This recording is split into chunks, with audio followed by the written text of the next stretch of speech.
নেমে এলো নিস্তব্ধতা। বলাকার ন্যায় গোলাকৃতি টকটকে সিঁদুররঙা রক্তিম সূর্যটি ধরণীকে বিদেয় জানিয়ে পশ্চিমাকাশে ডুবে গেল। কালো সন্ধ্যা শেষ অধ্যায়ের পরিসমাপ্তি ঘটিয়ে ধীরে ধীরে রাত্রি নেমে এলো। প্রকৃতিতে জুড়ে থাকা দমকা বাতাসের সাথে সাথেই আকাশেও ঘনীভূত সাদা লম্বা মেঘ উড়ে বেড়াচ্ছে। বৃষ্টি আসবে কিনা কে জানে, তবে মেঘকন্যা বোধহয় ধরিত্রী মাতার গায়ে বৃষ্টি নামানোর অনুমতি চাইছে দু হাত প্রসারিত করে। কিন্তু বৃষ্টি এলো না। দমকা বাতাসের বেগ বাড়ল। অন্ধকার ক্রমশ ঘনিয়ে আসতেই কক্সবাজারের সমুদ্র সৈকতের রাতের সৌন্দর্য অন্যরকম হাতছানি দিয়ে প্রতিটি পর্যটকদের যেন ডাকতে লাগল তার সৌন্দর্য দেখাতে এবং মুগ্ধ করতে। রাতে চারপাশ নীরব হয়ে গেলেও ঢেউগুলো যেন এখনও নৃত্যের ঝঙ্কার তুলছে। সমুদ্রের বিরামহীন ঢেউয়ে যেন মিশে গেছে দূর দিগন্তে, দূর আকাশে তারার উৎসবের সঙ্গে সাগরের হিমেল হাওয়া।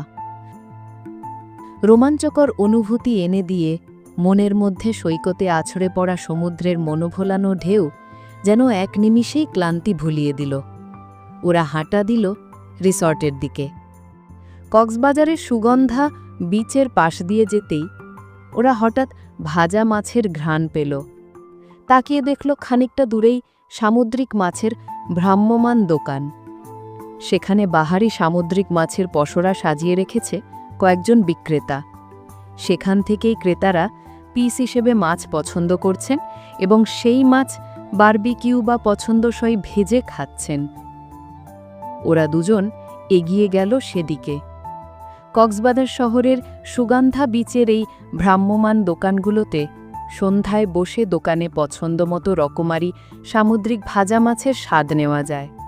দাম ঠিক করে পছন্দমতো মাছ অর্ডারের কিছুক্ষণের পরেই মিলে ধোঁয়া ওঠা গরম ভাজা মাছ, যেন লোভনীয় মজাদার খাবার।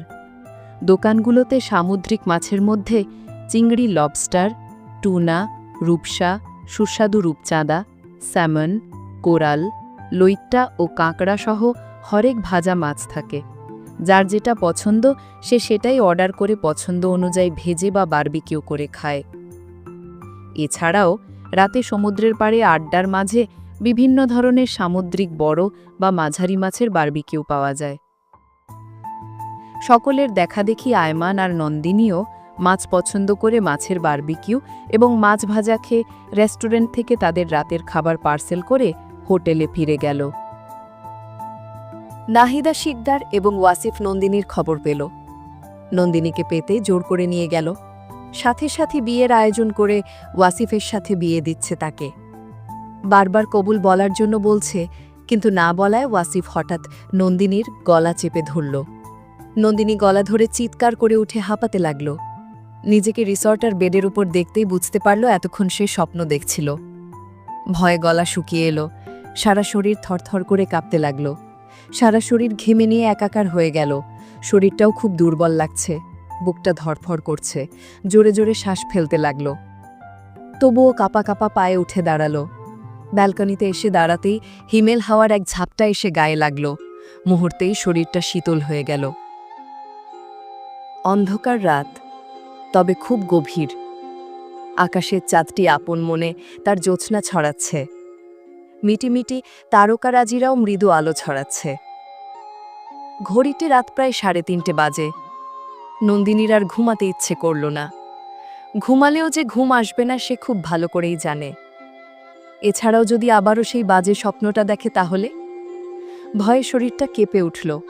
অন্ধকার রাত হলেও রাতটা শীতল হয়ে আছে।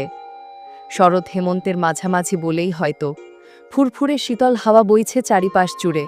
প্রকৃতিতে শীতের আভাসের রহস্য পাওয়া যাচ্ছে। নন্দিনীর মুখটা ভয়ার্ত এবং বিমর্ষ। প্রকৃতির এই নিস্তব্ধতা, শীতলতা তার খুব ভালো লাগলেও বাবা মা এবং আদিত্যের কথা খুব করে মনে পড়ছে। ভাবল, আদিত্য তাকে কিছু না বলে হঠাৎ কেন চলে গেল? আর তার কলও পিকআপ এবং কলব্যাকও করল না কেন? যতবারই কল দিয়েছে ততবারই সংযোগ বিচ্ছিন্ন। কি এমন হয়েছে যে মানুষটা হঠাৎ বলা নেই কওয়া নেই সম্পূর্ণ যোগাযোগ বিচ্ছিন্ন করে উধাও হয়ে গেছে? বুকটা হাহাকার করে উঠল বিরহ বেদনায় এবং বিষণ্ণতায়। ডুকরে কান্না এলো বুকটা ফেটে। কেন যে মানুষটার প্রেমে, মানুষটার মায়ায় জড়াতে গেল সে? নয়তো আজ এত কষ্ট পেতে হতো না, সমুদ্র গর্জনের কান্নার মতো। সে কি করছে, কেমন আছে, কার সাথে কিংবা কোথায় আছে মানুষটা একটাবারও ভাবল না, একটাবারও খোঁজ নিল না। নন্দিনীর ভীষণ কষ্ট হচ্ছে। দুঃখে অভিমানে জলপ্রপাতের ন্যায় চিবুক বেয়ে নোনা জলগুলো গড়াতে লাগল। মাঝে মধ্যে এই সময়টায় প্রকৃতি বিলাস করলে নন্দিনীর মনে হয় এই পুরো পৃথিবীতে সে বুঝি একাই আছে। একটা দীর্ঘশ্বাস ফেলল। সত্যি সে একা, সব থেকেও সে একা। ভালোবাসার মানুষটা থাকার পরেও সে একা। কেউই তাকে বিন্দুমাত্র বুঝতে চায় না।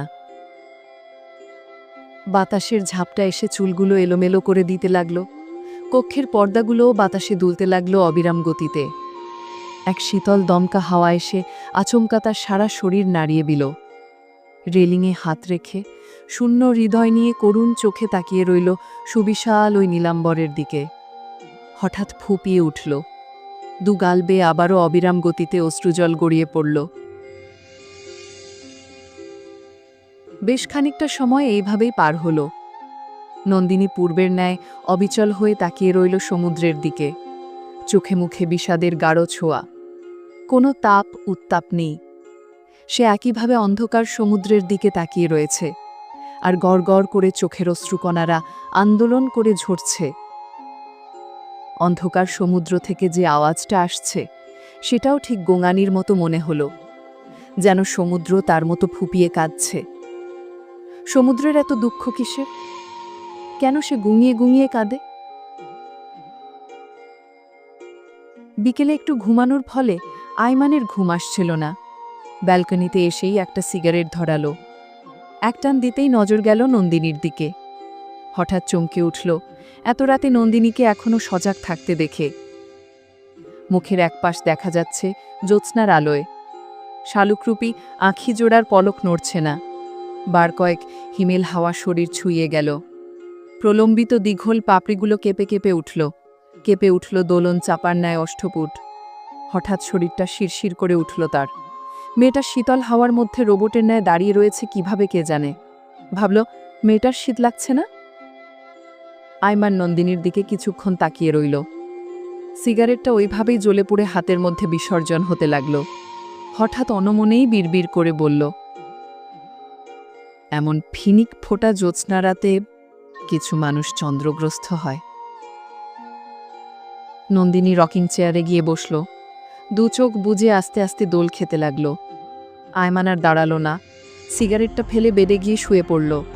দু চোখ বুঝতেই হঠাৎ নন্দিনীর ঘুমে ঢুলুমুলু মুখ, ক্লান্ত আর শালুক ফুলরূপী আঁখি জোড়া ভেসে উঠল। আয়মান হাঁসফাঁস করে উঠল। বুকের বাঁ পাশে হাত রেখে জোরে একটা শ্বাস ফেলল। অস্বীকার করার কিছুই নেই, মেয়েটার সবচাইতে চোখজোড়া বড্ড সুন্দর এবং আকর্ষণীয়। কথা বলার সময় মেয়েটা যখন তার দিকে তাকায় তখন আয়মান ভেতরে ভেতরে এলোমেলো হয়ে যায়। তখন আয়মানের ইচ্ছে করে অপারেশন করে চোখ দুটো নিয়ে নিতে, আর কাচের জারের মধ্যে বন্দি করে সেই জারের মধ্যে লিখতে, মায়াবিনীর প্রেমময়ী একজোড়া কাঁচবন্দি ভালোবাসা।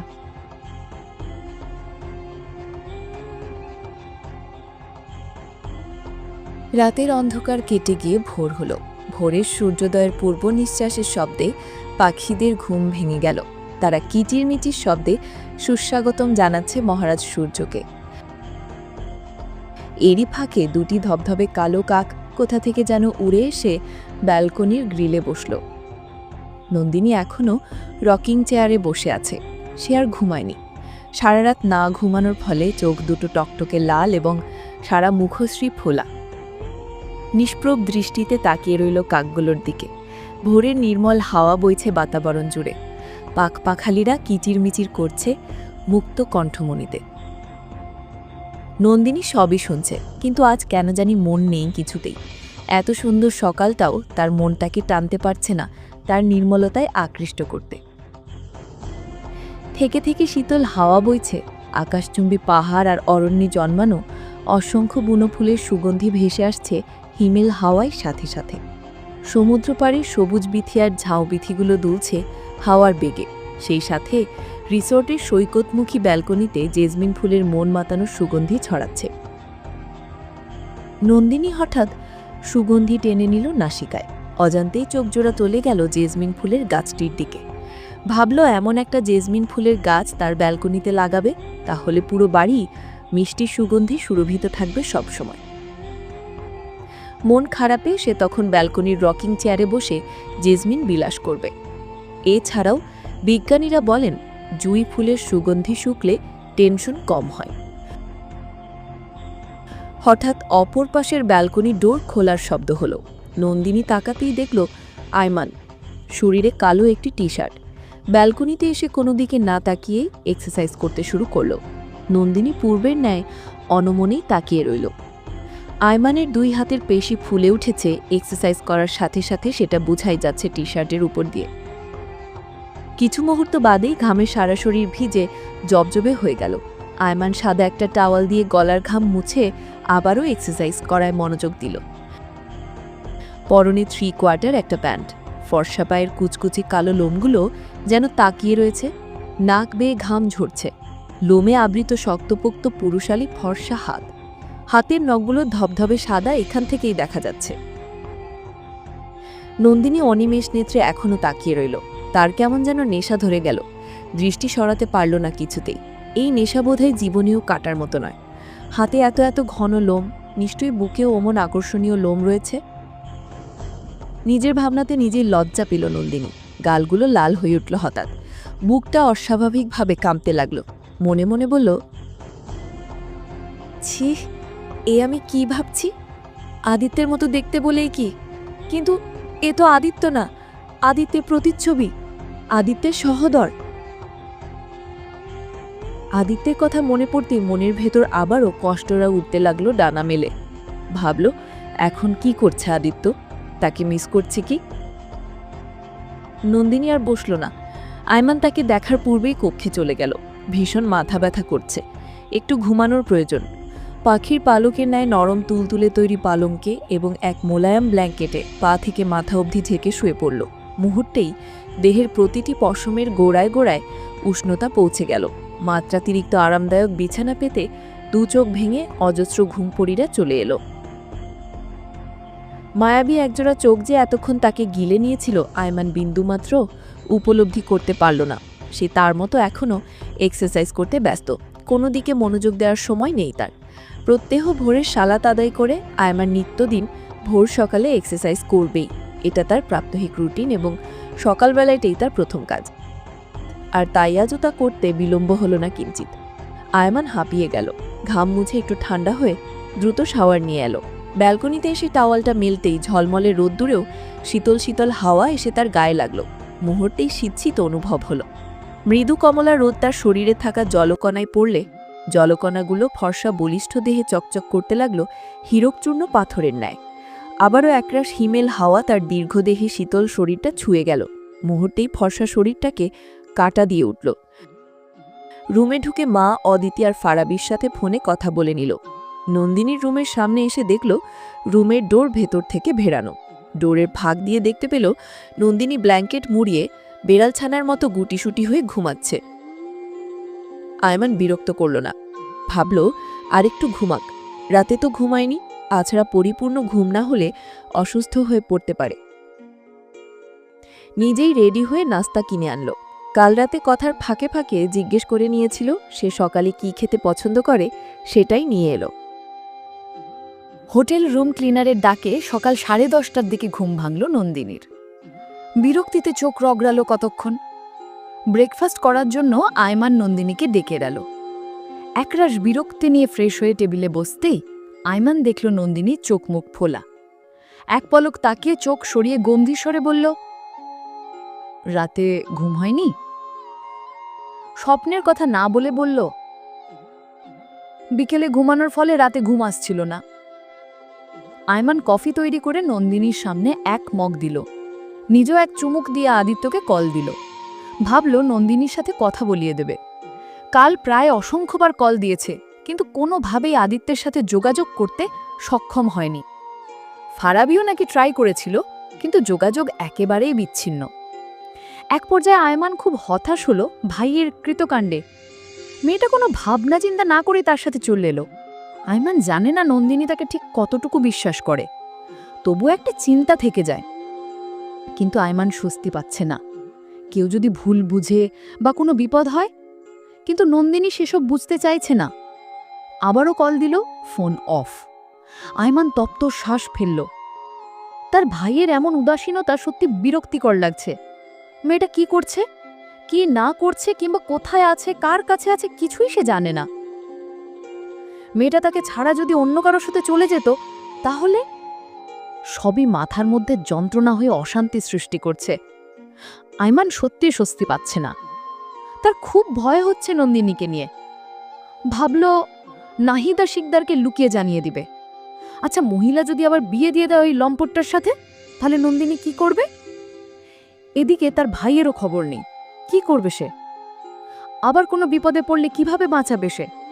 নন্দিনীর প্রতি তার সেই রকম কোনো রাইটও নেই। আবার ভাবল যতদিন না ভাইয়ের সাথে যোগাযোগ হচ্ছে, ততদিন না হয় নন্দিনী তার কাছে সেফ থাকুক। আয়মানকে চিন্তিত হয়ে বারবার কাউকে কল করতে দেখে নন্দিনী কফিতে চুমুক দিয়ে জিজ্ঞেস করল, কাউকে ফোন করছেন? আয়মান নিষ্প্রভ কণ্ঠে বলল, হ্যাঁ, ভাইয়াকে। কেন? গম্ভীর স্বরে বলল, তুমি ভাইয়াকে মিস করছো, তাই ভাবলাম কথা বলে সব ঠিক করে নেওয়া দরকার তোমাদের।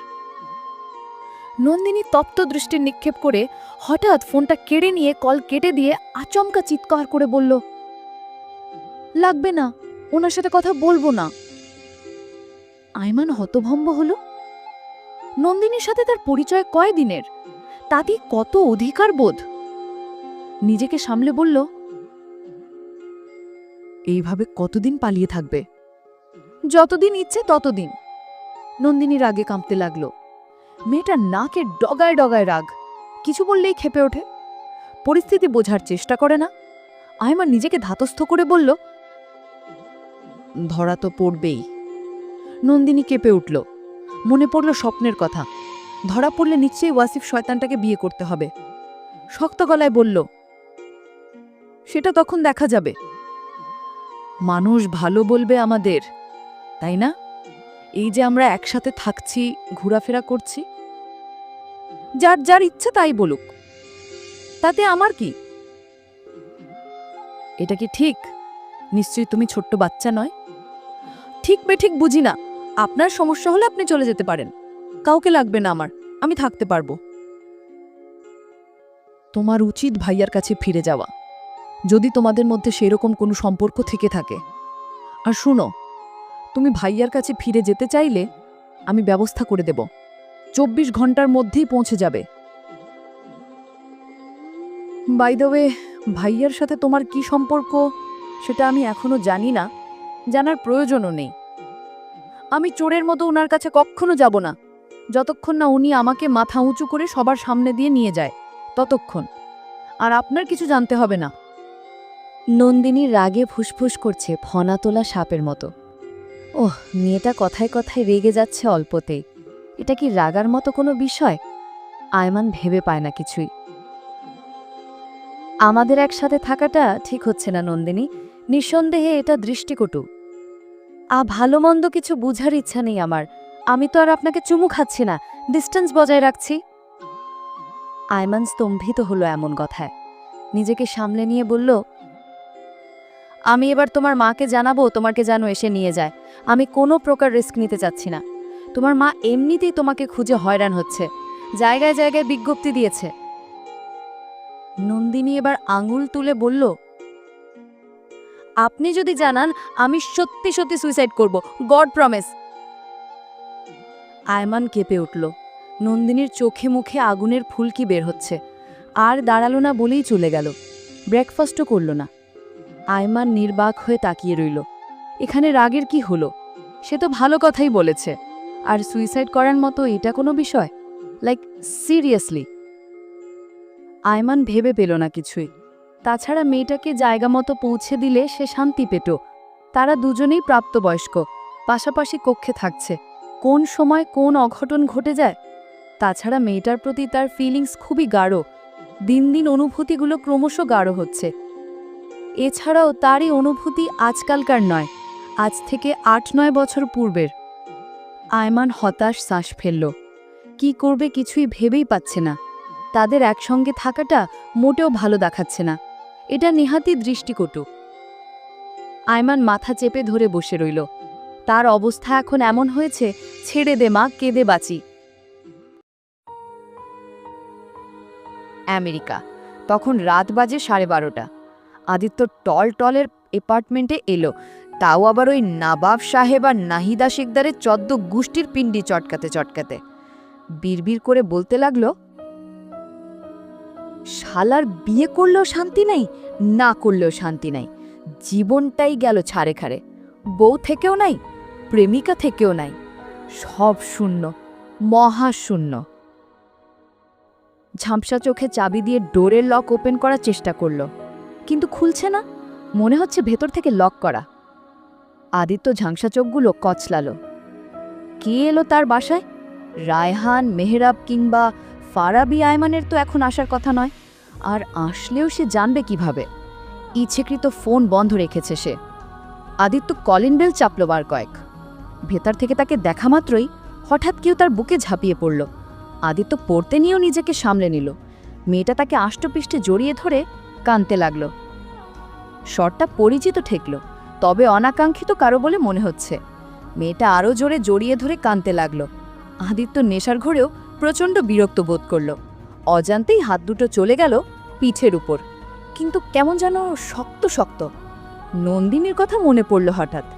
মেয়েটা তাকে জড়িয়ে ধরলে আদিত্য বুঝতে পারে, একদম তুলোর মতো তুলতুলে শরীর। আদিত্যের মাঝে মধ্যে মনে হয় নন্দিনী এখনো বেবি লোশন ইউজ করে।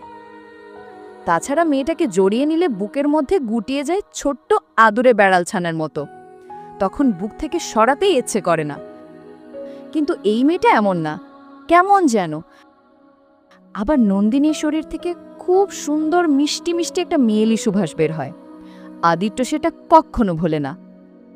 এক টানে বুক থেকে সরিয়ে ঝাপসা চোখে তাকালো। একটা মেয়ে দাঁড়িয়ে আছে হাঁটু অবধি ফ্রক পরে। আদিত্য বারবার চোখ কচলালো। নন্দিনীর কথা আবারও মনে পড়ল। ঠিক মেয়েটা তার সামনে এমন করেই আসে, দেখতেও ভালো লাগে। হঠাৎ কষ্টেরা বুকে এসে হানা দিল আবারও। তুমি ড্রিঙ্কস করেছ? অশ্রুসিক্ত নয়নে মেলি ভয়ার্ত কণ্ঠে মিষ্টি স্বর ভেসে এলো। আদিত্য জল শক্ত করে বলল, করছি। তোর বাপের কি, সর সামনে থেকে। বলেই একটা ধাক্কা দিল। ফারা নিচে পড়ে গুঙ্গিয়ে উঠে দাঁড়ালো। আদিত্য টলে এগিয়ে গেল ফারার সামনে। ফারা ভয় পেল না আজ। আদিত্য হঠাৎ ফারার গলা চেপে ধরে বলল, এইসব কি পড়েছিস? তোকে না নিষেধ করেছি আমার সামনে এইরকম ড্রেস আপে কখন আসবি না? ফারা কিছু বলতে পারল না, গলা ছুড়ানোর চেষ্টা করল। আদিত্য দাঁত মুখ খিচিয়ে বলল, এইসব কেমন ড্রেস বল? নন্দিনীও তো পরে, তখন তো কিছু বলো না। আমার বেলায় কেন তোমার এত নিষেধাজ্ঞা? ও আর তুই এক? ফারা জবাব দিতে পারল না। আদিত্য গলায় চাপ দিল। কি হলো বল, নন্দিনীর মতো হতে চাস? ফারা কক্কি উঠল। বল, ওর মতো হতে চাস? আমি কারো মতো হতে চাই না, আমি আমার মতো। আদিত্য একটা আছাড় দিয়ে বলল, সে যাই বলিস না কেন, নন্দিনীর মতো জীবনে হতে পারবি না। নন্দিনী, ওর জায়গা কখনো নিতে পারবি না। বলেই টলে নিজের রুমে চলে গেল। নন্দিনীকে কাছে না পাওয়ার বিরহে আছে অনেক ড্রিঙ্কস করেছে। নিজের রুমে গিয়ে স্যুটটাকে ছুঁড়ে শুয়ে পড়ল। ফারাক কক্কি উঠল ব্যথায়। অশ্রুসিক্ত নয়নে তাকিয়ে রইল। কিছুতেই আদিত্যের মন পাচ্ছে না। কি করলে পাবে আদিত্যের মন? আদিত্য ড্রাঙ্ক অবস্থায় আছে। ফারা ভাবল, এই সুযোগটা যদি কাজে লাগানো যায় তাহলে দারুণ হবে। আদিত্য তাকে আর কখনো অস্বীকার করতে পারবে না। ফারা দৌড়ে গিয়ে আদিত্যের উপর শুয়ে দুহাতে আষ্টপৃষ্ট জড়িয়ে ধরে আদিত্যের বুকে মুখ গুজে এলোবাধারি চুমো কিপে লাগল। ফারার কাণ্ডে থমকে গেল আদিত্য। মুহূর্তেই দুচোখ বুজে নিল। হাতগুলো চলে গেল ফারার কোমরে। নখগুলো গেঁথে গেল নরম চামড়া ভেদ করে। হোটেল রুম ক্লিনারের চিৎকারে আয়মান ঘাবড়ে গেল। তড়িৎ নন্দিনীর রুমে আসতেই দেখল নন্দিনী কেমন যেন ছটফট করছে। আয়মান কিছু জিজ্ঞেস করতে নিবে তার পূর্বেই দেখল সেন্টার টেবিলের ওপর স্লিপিং মেডিসিনের পুরোটা পাতা খালি। আয়মানের বুঝতে বাকি নেই যে ঘটনাটা ঠিক কী। নন্দিনী চোখমুখ উল্টে কেমন যেন ঢুলছে। আয়মান কাঁপতে লাগলো তা দেখে। সামান্য একটা ব্যাপার নিয়ে নন্দিনী এমনটা করে ফেলবে, এটা আয়মানের কাছে ছিল ভাবনাতীত। আয়মানের কি হলো কে জানে। নন্দিনীকে ওই রকম করতে দেখে হিতাহিত জ্ঞান ভুলে নিজের সর্বশক্তি প্রয়োগ করে আকস্মিক নন্দিনীর গালে কষিয়ে এক চড় বসালো। ডুলুমুলু অবস্থায় ছটফটানো স্থির হয়ে এক গালে হাত রেখে নন্দিনী অবিশ্বাস্য নয়নে তাকিয়ে রইল আয়মানের দিকে। আয়মান তাকে থাপ্পড় মারতে পারে এটা কখনো নন্দিনী ভাবতে পারেনি। হঠাৎ আঙুল তুলে বলল, এই, আপনি আমার গায়ে হাত তুলেছেন? পুরুষ মানুষের যত্ন খুব মারাত্মক সুন্দর, যদি তুমি পাওয়ার যোগ্য হও। আমার মনে হচ্ছে এর যোগ্য তুমি নয়, আর তোমাকে মেরে সাগরে ভাসিয়ে দেওয়া উচিত। আমি তো শুধু থাপ্পড় মেরেছি। আয়মানের চোখ দিয়ে আগুনের স্ফুলিঙ্গ বের হচ্ছে, রাগে তার সারা শরীর কাঁপছে। নন্দিনী দুর্বল পায়ে এগিয়ে এসে আয়মানের বুকে ধাক্কা মারল, কিন্তু আয়মানের শক্তপোক্ত পুরুষালী শরীরটা টলাতে পারেনি বিন্দুমাত্র। আকস্মিক ঢলে ফ্লোরে পড়ে যেতে নিতেই আয়মান নিজের সাথে জড়িয়ে ধরল। নিজেকে স্থির করে পাজাকোলে তুলে দ্রুত পার্শ্ববর্তী হসপিটালে নিয়ে গেল। ডক্টর এমার্জেন্সি ট্রিটমেন্ট শুরু করছে। নন্দিনীর পেট থেকে ওষুধগুলো ওয়াশ করে বের করার চেষ্টা করছে গলা দিয়ে। কাঁচের ডোর দিয়ে নন্দিনীর কষ্ট দেখে আয়মান দিকদিশা ভুলে দু হাতে খামচে ধরল মাথার চুলগুলো। তার ভাইয়ের প্রতি ক্ষোভ জন্মালো পাহাড় সম। যদি কোনো সম্পর্ক থেকেই থাকে তাহলে মেয়েটাকে সে কেন এখনো নিয়ে যাচ্ছে না? কেন এত উদাসীন তার ভাই? মেয়েটা একের পর এক যা ইচ্ছে তাই করে বেড়াচ্ছে। ভাইয়ের ওপর একাকার সম জিদ তৈরি হলো আবারও। হিতাহিত জ্ঞান ভুলে মাকে ফোন করল। রিসিভ হতেই চেঁচিয়ে উঠে বলল, তোমার ছেলেকে বলো এই পাগল মেয়েটাকে তার কাছে নিয়ে যেতে। কি হয়েছে বাবা? মেয়েটা ঠিক আছে? কিছু হয়েছে? তোমাকে না দেখে শুনে রাখতে বলেছিলাম? তোমার ছেলেকে বলো এই পাগলটাকে তার কাছে নিয়ে যেতে, নয়তো আমি বিয়ে করে ফেলব। Last warning. ফোনের অপর প্রান্তে আফসানা চৌধুরী থমকে রইলেন। এক মেয়েকে কয়জনে ভালোবাসে আর কয়জনে বিয়ে করবে? আফসানা চৌধুরীকে নির্বাক হয়ে থাকতে দেখে অসান সাহেব চিন্তিত হয়ে বললেন, আফসানা, কি হয়েছে তোমার? শরীর ঠিক আছে? প্রত্যুত্তর পাওয়া গেল না। তিনি বিচলিত হয়ে ফের জিজ্ঞেস করলেন, আয়মান সাদাসিদে গাধা ছেলেটা কোথায় আফসানা? আজ কয়দিন যাবৎ বাসায় দেখছি না যে। এবারও নিরুত্তর রইলেন। অহসান সাহেব বিরক্ত হয়ে এবার বললেন, তোমার কি হয়েছে বলো তো? কিছু জিজ্ঞেস করলে বলছো না, আবার ওই ঘাটতারা ছেলেটাও কাকে বিয়ে করে গেছে সেটাও বলছো না। কি যে পেয়েছো তোমরা মা ছেলেরা মিলে? হসপিটালে দুদিন রেখেছিল নন্দিনীকে। খুব দুর্বল হয়ে পড়েছিল। আজ বিকেলে ডিসচার্জ পেতেই নিয়ে এসেছি রিসোর্টে। রাত বাজে এখন 12:30। বিকেলে আসার পর থেকে নন্দিনী রুম থেকে আর বের হয়নি, ডিনারও করেনি। আয়মান বার কয়েক ডেকেছিল, কিন্তু কোনো সাড়া শব্দ পাওয়া গেল না। আয়মানের মুখেও আর খাবার উঠল না। আয়মান খুবই দুশ্চিন্তায় আছে। কি করছে মেয়েটা? মেডিসিনগুলো ঠিকঠাক মতো নিয়েছে কিনা জানে না, আবার মেয়েটার শ্বাস রোগ আছে। আয়মান নিজেকে ধাতস্থ করল, এইভাবে হাত পা গুটিয়ে বসে থাকলে হবে না। মেয়েটার কিছু একটা হয়ে গেলে তার উপরই সব এসে বর্তাবে। আয়মান চাবিদের রুমের লক খুলে ভেতরে ঢুকল। দেখল নন্দিনী উত হয়ে কেমন করে পড়ে আছে। নার্ভ চেক করে দেখল নন্দিনীর হুঁশ নেই। আয়মান দিক বিদিক শূন্য হয়ে গেল। নন্দিনীর গালে চাপড় মারল, কোনো লাভ হলো না। মেয়েটা মরার মতো পড়ে আছে, হাত পা সব ঠান্ডা। অজান্তেই আয়মানের চোখ থেকে জল গড়িয়ে পড়ল। জীবনে আজ এই প্রথম আয়মানের চোখে জল এলো কোনো এক কাঙ্ক্ষিত নারীর জন্য। আয়মান অস্থির হয়ে হোটেলের একজন রিসেপশনিস্টকে কল দিয়ে আনল। রিসেপশনিস্ট আসতেই দুজনে মিলে তেল মালিশ করে হাত পা গরম করার চেষ্টা করল। নন্দিনী দাঁত মুখ খিজে পড়ে আছে। আয়মান মুখ খুলে অনেক কষ্টে ইনহেলার স্প্রে করল। নন্দিনী নড়ে চড়ে উঠল। হুঁশ ফিরতেই যেন আয়মানের দেহে প্রাণ ফিরে এলো। নন্দিনীকে এক ধাপ বকা দিয়ে রিসেপশনিস্টের হাতে গরম গরম স্যুপ খাইয়ে দিয়ে মেডিসিন খাইয়ে দিতেই নন্দিনী ঘুমিয়ে পড়ল। রিসেপশনিস্ট ঘুমালো না। পাশের একটা চেয়ারে বসে রইল। আয়মানও ঘুমালো না। বার কয়েক এসে দেখে গেল। সেই যখন দায়িত্ব নিয়েছে মেয়েটার, তখন ঘুমানোর প্রশ্নই আসে না। রিসেপশনিস্ট মহিলা মুচকি হেসে বললেন, কি হয় আপনার? আয়মান উত্তর দিতে পারল না, নীরব রইল। ঠিক তো, কি বলবে? সে নন্দিনীর কি হয়? কিছুই না, তারা ভালো বন্ধুও না। আপনি খুব টেনশন করছেন, তাই কনফিউশন হলো। আয়মান এবার গম্ভীর স্বরে বলল, আমরা আমরা জাস্ট ভালো বন্ধু, আর কিছু না। কথাটি বলতেই কেমন যেন কণ্ঠনালী কেঁপে উঠল। আয়মান আর দাঁড়ালো না। তারা সত্যি কিছু না, তবু কথাটা কেন জানি বলেছিল জানে না। রিসেপশনিস্ট মহিলা চমৎকার হাসলেন। ছেলেটা সত্যি অসম্ভব সুন্দর, স্মার্ট এবং হ্যান্ডসাম। হয়তো আনকমফর্ট ফিল করছে বলে বলছে না কিছু। তিনি ভাবলেন, এরা হয়তো একজন আরেকজনের ফিয়ন্সে। নন্দিনীর দিকে তাকালো, মনে মনে বলল, মেয়েটার লাক কত ভালো, নিঃসন্দেহে একটা সৌভাগ্যবতী মেয়ে। এমন একজন মানুষ পেয়েছে, কত কেয়ার করে। একটা দীর্ঘশ্বাস ফেললেন।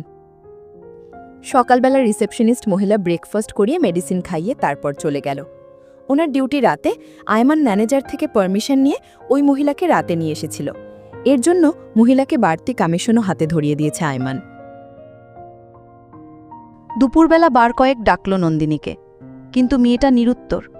আবারও ডোর লক করে রেখেছে। আয়মানের ধৈর্যের সীমা এবার অতিক্রম করে ফেলল। চাবি দিয়ে লক খুলে ভেতরে ঢুকল। নন্দিনী শুয়ে শুয়ে কাঁদছে। আয়মানের বুক ধক করে উঠল। মাথায় হাত রাখতেই নন্দিনী আয়মানকে দেখে চোখ সরিয়ে নিল। উৎকণ্ঠা হয়ে জিজ্ঞেস করল, তুমি কাঁদছ? নন্দিনী নিরুত্তর। আবারও জিজ্ঞেস করল, নন্দিনী, এনি প্রবলেম? বাবা মায়ের কথা মনে পড়ছে? চলো আমরা ফিরে যাই। এবারও প্রত্যুত্তর এলো না। আয়মান দু হাতের বাহু শক্ত করে ধরে তার দিকে মুখ ফিরিয়ে বসালো। এবার শক্ত গলায় ধমক দিয়ে বলল, তুমি কি এবার কথা শুনতে পাও না, নাকি মানুষ বলে মনে হয় না আমাকে? নন্দিনী কেঁপে উঠল, মাথা নিচু করে বসে রইল। আয়মান চিবুক তুলে বলল, কাঁদছিলে কেন? এবারও কিছু বলল না। বাবা মায়ের কাছে যাবে? মাথা নাড়ালো, যাবে না। মাথায় কিংবা পেটে পেন হচ্ছে? এবারও মাথা নাড়ালো, কিছুই না। তাহলে প্রবলেম যা বলো। আপনি আমার গায়ে হাত তুললেন কেন? আয়মান নির্বাক হয়ে তাকিয়ে রইল কিছুক্ষণ। নীরবতা ভেঙে বলল, এজন্য এইভাবে কাঁদছ? আপনি আমার গায়ে হাত তোলার কে? তাই তো সে কে? কিন্তু মেয়েটা তখন যেটা করেছিল সেটা কি আদর করার কথা? তাছাড়া তখন রাগের মাখার করে ফেলেছিল ভুলটা। মেয়েটা কেঁদে কেঁদে চোখ মুখ ফুলিয়ে কি অবস্থা করেছে নিজের, তাও কিনা একটা থাপ্পড় দেওয়ার জন্য। আয়মান নিজেকে ধাতস্থ করল। একমাত্র আপনি ছাড়া আমার গায়ে আর কেউ কখনো হাত তোলেনি, আমার আব্বু আম্মুও না। তুমি কি সর্বনাশটা করতে নিয়েছিলে নিজের? তাতে আপনার কি? আমার কিছু না, জাস্ট তুমি এখন আমার দায়িত্ব। দায়িত্ব মাই ফুট। চলে যান আপনি, লাগবে না আপনাকে আমার দায়িত্ব পালন করতে। নন্দিনী আবারও ক্ষেপে উঠল। আয়মান শান্ত থাকল। একজন সাইকোলজিস্ট হওয়ার দরুন আয়মান খুব সহজেই নন্দিনীকে বুঝতে পারে। মারাত্মক ডিপ্রেশনে ভুগছে নন্দিনী, তাই খিটখিটে মেজাজে থাকে সবসময়। এই জন্যই যখন তখন যা ইচ্ছে তাই করছে। ভালো কথাকেও তার খারাপ বলে মনে হচ্ছে। আয়মান নিষ্প্রভু কণ্ঠে বলল, আসলেই আমি তখন খুব নার্ভাস হয়ে পড়েছিলাম নন্দিনী, আর রাগের মাথায় এমনটা করে ফেলেছি। নন্দিনী আয়মানের দিকে তাকালো। আয়মান আবারও বলল, আমি খুব ভয় পেয়ে গিয়েছিলাম, কি করব না করব সত্যিই ভেবে পাচ্ছিলাম না। তাই বলে আপনি আমাকে মারবেন? আয়মানের মনটা মলিন হয়ে গেল। সত্যি সে খুব খারাপ কাজ করে ফেলেছে। কাঁপা কাঁপা হাতে নন্দিনীর গালে বুলিয়ে বলল, আম রিয়েলি সরি নন্দিনী, আর কখনো এমনটা হবে না, গড প্রমিস। নন্দিনী কোনো কথাই কানে তুলল না, আবারও চোখের জল ফেলতে লাগল। অনেক কান্নাকাটি করেছ, চলো লাঞ্চ করবে, তোমার মেডিসিন নিতে হবে। টাইম টু টাইম মেডিসিন নিচ্ছ না, তাই তুমি সুস্থও হচ্ছ না। আমি লাঞ্চ করব না, আপনি করুন গিয়ে। এজন্যই তোমার অসুখ ভালো হচ্ছে না। কখন কোথায় গিয়ে কিভাবে মরে পড়ে থাকো সেই জ্ঞান আছে তোমার? মরলে কার কি? আয়মান এবার কঠিন একটা ধমক দিল। নন্দিনীর কান্না বন্ধ হয়ে গেল সাথে সাথে। আসলেই মেয়েটা ধমক খাওয়ার যোগ্য। কথায় আছে না, শুকনো কথায় চিড়ে ভিজে না, ঠিক তেমনটাই। আয়মান ঠিক করেছে মেয়েটার সাথে আর ভালো করে কথা বলবে না। আবারও ধমকে উঠে বলল, যাও, আজ 2 দিন ধরে শাওয়ার নেও না, এক্ষুনি শাওয়ার নিবে, নয়তো আরেকটা থাপ্পড় পড়বে বাঙালে। সাথে সাথে বাঙালে হাত চলে গেল নন্দিনীর। জলপ্রপাতের ন্যায় কয়েক ঘন্টা জল গড়িয়ে পড়ল রাগে, দুঃখে, অভিমানে। এই দানবের মতো মানুষটার হাতে থাপ্পড় খেয়ে সে সেন্স হারিয়েছে একবার। আর না। নন্দিনী টাওয়েল নিয়ে ওয়াশরুমে ঢুকে শব্দ করে ডোর বন্ধ করল। আয়মান তাকিয়ে রইল সেদিকে। খুবই জেদি মেয়ে। এই ধানি লঙ্কা তার ভাইয়ের জীবনটা ভাজা ভাজা করে তেজপাতা করে দেবে। এই কদিনেই তো তাকে নাকে দড়ি দিয়ে ঘোরাচ্ছে। তপ্তশ্বাস ফেলে আয়মান লিভিং স্পেসে ওয়েট করতে লাগল। 1 ঘন্টা পার হয়ে গেল, অথচ মেয়েটার খবর নাই। ক্রমে ক্রমে মেয়েটা তার ধৈর্যের পরীক্ষা নিচ্ছে। তার বাবা ঠিকই বলে, সে সত্যি একটা সাদাসিধে গাধা ছেলে। নয়তো কে এত ধৈর্যের পরীক্ষা দেয়? ছেঁচে উঠে বলল, শাওয়ার নেওয়া হয়েছে মহারানী এলিজাবেথের। হলে আসতে পারেন মহারানী ভিক্টোরিয়া। আপনার দর্শন পাওয়ার জন্য এক বান্দা অধীর আগ্রহে ও ধৈর্য ধরে অপেক্ষা করছে। বলেই চোয়াল শক্ত করল।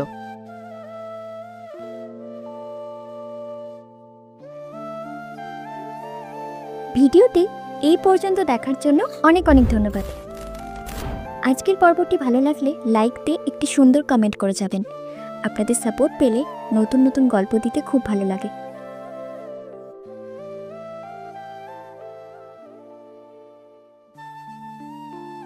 ধন্যবাদ সবাইকে।